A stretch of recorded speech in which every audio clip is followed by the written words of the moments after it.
I'm going to show you how to double crochet into the back loop only. But first, we're going to take a look at our top row of stitches. If you look at the top of your work, you'll see that each stitch is comprised of 2 loops. There's the back loop, and that's always the loop that is furthest from you as it faces you. And then there's the front loop, which is the loop closest to you as it faces you. So to double crochet into the back loop only, you're going to start your row with however many chains your pattern says. We're going to yarn over, insert your hook into the back loop of the next stitch, draw up a loop,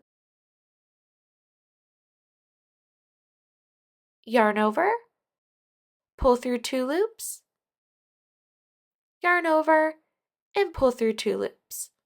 We've just made a double crochet into the back loop only. Let's try that again.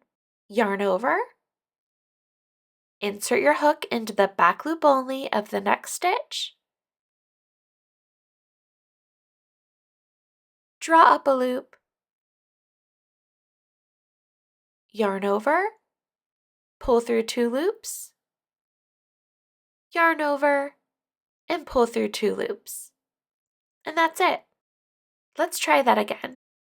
Yarn over, insert your hook into the back loop only of the next stitch, draw up a loop, yarn over, pull through 2 loops, yarn over, and pull through 2 loops.